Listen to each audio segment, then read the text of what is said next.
मैं सानिका और आप देख रहे हैं न्यूज़ 21 मॉर्निंग बुलेटिन में आप सभी का स्वागत है। चलिए शुरुआत करते हैं आज की खबरों के साथ। पहली खबर हमारे टोडा रायसिंह से आ रही है। आगामी त्योहारों और कावड़ यात्रा के मद्देनजर टोडा रायसिंह थाने में सीएलजी की एक काफी ज्यादा महत्वपूर्ण बैठक आयोजित की गई। बैठक में एडिशनल एसपी पुष्पेंद्र सिंह सोलंकी, थानाधिकारी मुकेश कुमार चौधरी और तहसीलदार विनोद शर्मा उपस्थित रहे। इस दौरान प्रशासन ने यातायात नियमों का सख्ती से पालन करने के निर्देश दिए। बिना हेलमेट, नाबालिगों द्वारा वाहन चलाने, शराब पीकर गाड़ी चलाने और अवैध बजरी परिवहन पर सख्त कार्रवाई की चेतावनी दी गई। साथ ही सोशल मीडिया पर भड़काऊ पोस्ट डालने वाले उपद्रवियों पर पैनी नजर रखने और कावड़ यात्रा के सुगम संचालन के लिए विशेष व्यवस्थाओं पर चर्चा की गई। टोडा रायसिंह से बिलाल अहमद की रिपोर्ट।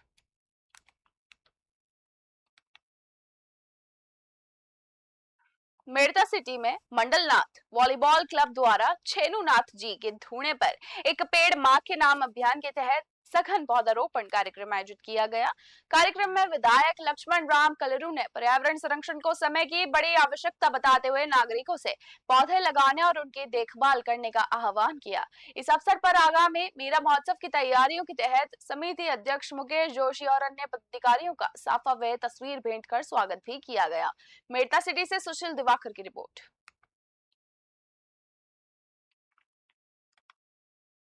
लोकप्रिय प्रधानमंत्री है, उनकी एक मुहिम चली हुई है पूरे भारतवर्ष में। हर एक गांव ढाणी में एक पौधा अपनी माँ के नाम, मतलब माँ के नाम से एक पौधा अगर लगाने से वातावरण भी हरा भरा रहता है।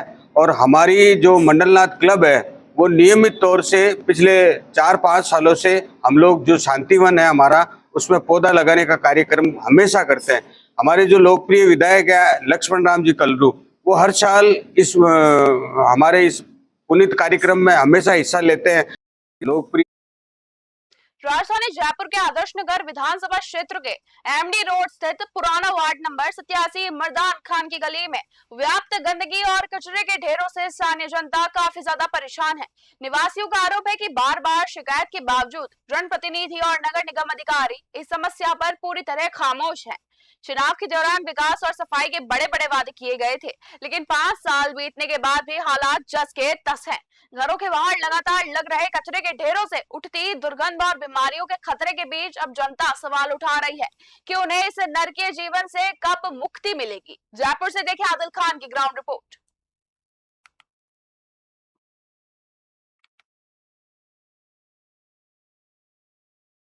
मेड़ता सिटी में नगरपालिका प्रशासन ने जन सुरक्षा को प्राथमिकता देते हुए फायर सेफ्टी नियमों की अनदेखी करने वाले संस्थानों के खिलाफ बड़ी कार्रवाई की। फायर सेफ्टी ऑफिसर कालूराम ने बताया कि निरीक्षण के दौरान कई व्यावसायिक और शिक्षण संस्थानों में अग्निशमन सुरक्षा उपकरणों और आपातकालीन निकास का अभाव पाया गया। नियमों की अवहेलना करने पर मालवीय और रिद्धि सिद्धि सहित 3 कोचिंग एवं लाइब्रेरी संस्थानों तथा एक मिठाई के गोदाम को सीज कर दिया गया है। प्रशासन ने स्पष्ट किया है कि भविष्य में भी यह अभियान ऐसे ही जारी रहेगा और सुरक्षा मानकों से खिलवाड़ करने वालों के खिलाफ सख्त कार्रवाई की जाएगी। मेड़ता सिटी से सुशील दिवाकर की रिपोर्ट।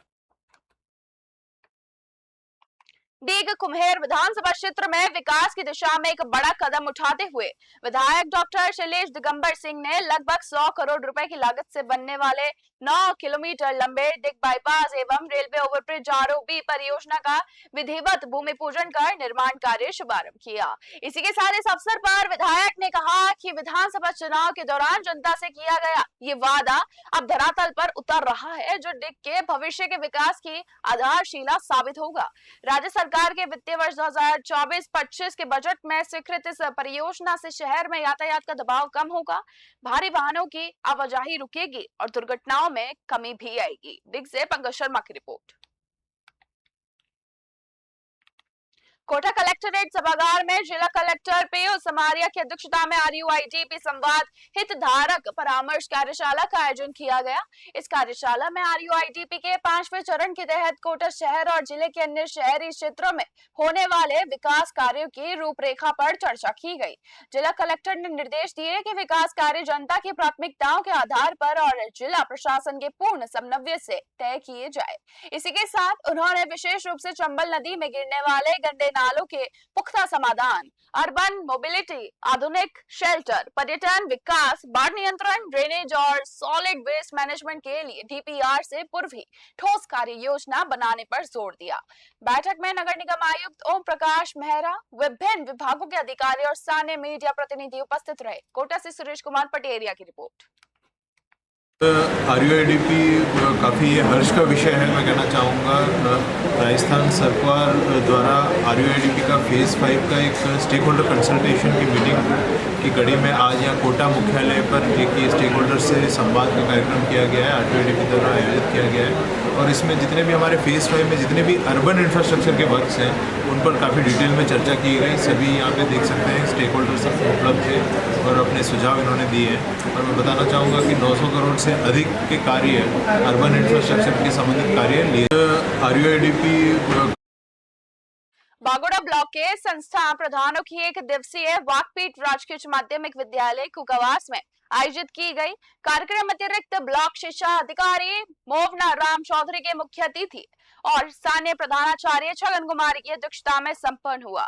वाकपीट के दौरान विभिन्न विषयों पर सत्र आयोजित किए गए। हरियाणा राजस्थान पर चंद्रपाल बिश्नोई, नामांकन एवं प्रवेशोत्सव पर महेंद्र कुमार चौधरी, शाला दर्पण पोर्टल पर खेम सिंह, जर्जर भवन में नीलामी पर भगवान राम बिश्नोई और यू डाइस आधार में जनाधार पर गोपी किशन ने विस्तृत जानकारी दी। ABEO मोवना राम चौधरी ने प्रशासनिक वार्ता में संस्था प्रधानों को शिविर प्रचांग के अनुसार शैक्षणिक व सह शैक्षणिक गतिविधियों का प्रभावी संचालन कर सत्र को परिणामोन्मुख बनाने के निर्देश दिए। संचालन RP दिलीप कुमार दवे ने किया। बागोड़ा से देखे रामाराम सोलंकी की रिपोर्ट।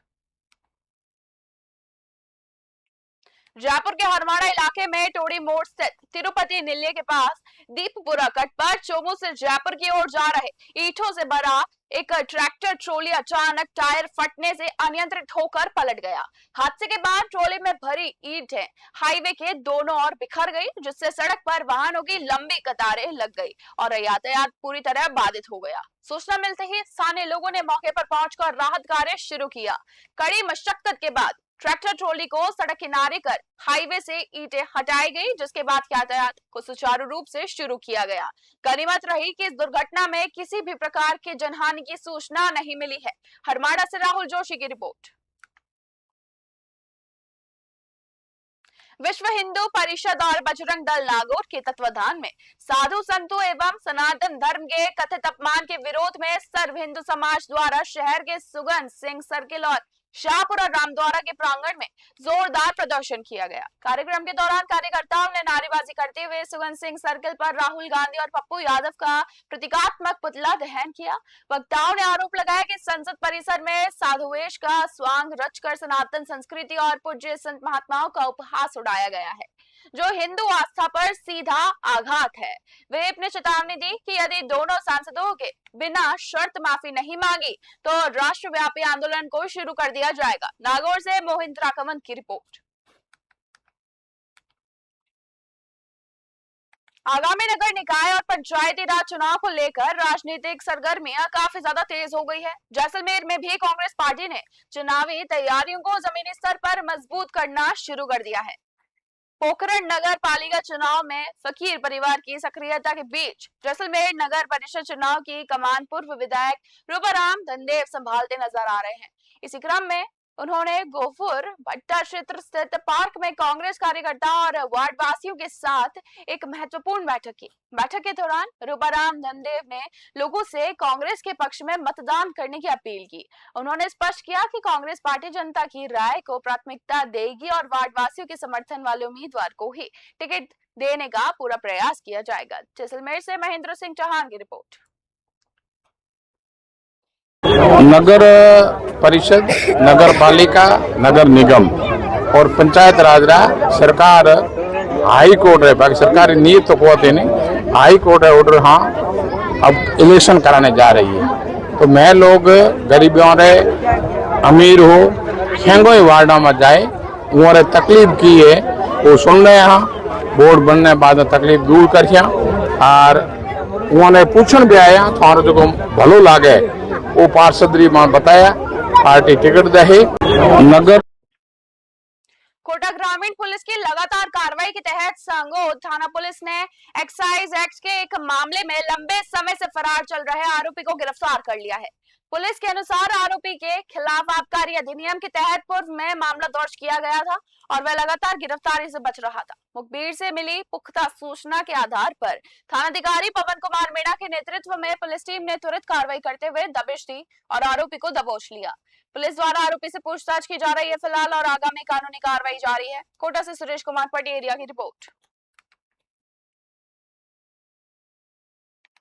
कोटा ग्रामीण पुलिस ने सोशल मीडिया पर हथियारों का खौफ दिखाकर दहशत फैलाने वालों के खिलाफ बड़ी कार्रवाई की है।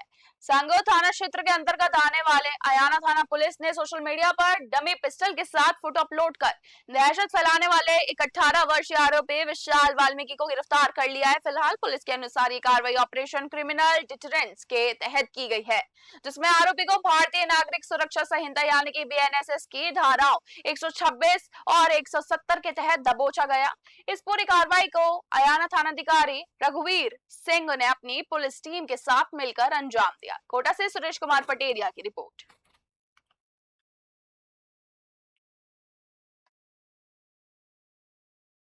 कोटा जिला पुलिस ने महिला से कुंडल लूटने की वारदात का मात्र 2 दिन के भीतर खुलासा करते हुए एक शातिर आरोपी को गिरफ्तार किया है।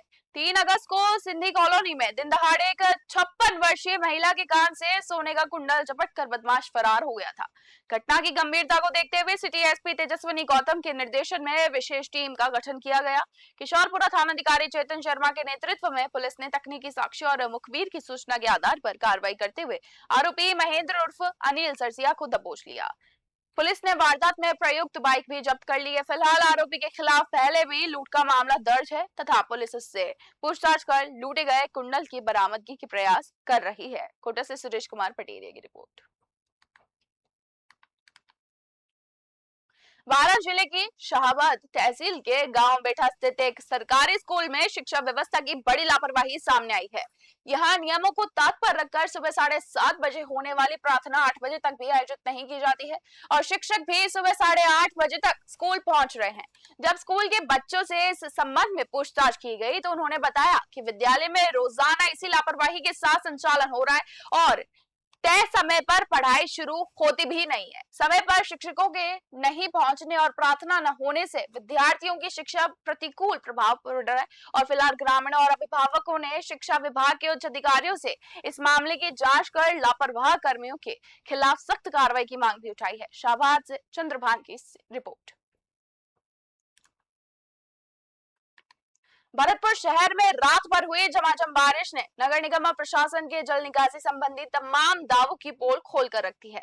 मूसलाधार बारिश के चलते जसवंत नगर सहित शहर की कई प्रमुख कॉलोनियां पूरी तरह जलमग्न हो गई है, जिससे आम जनजीवन पूरी तरह अस्त व्यस्त हो चुका है।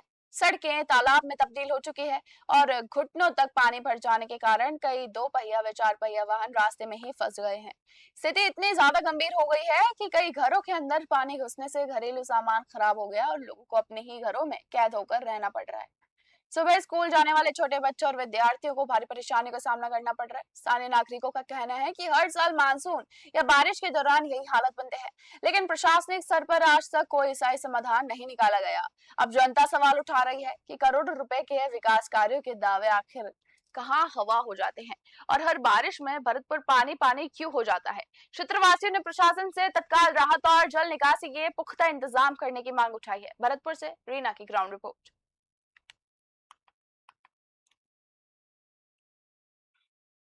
मॉर्निंग बुलेटिन में बस इतना ही। ऐसे ही खबरों के लिए देखते रहिए न्यूज़ 21। धन्यवाद।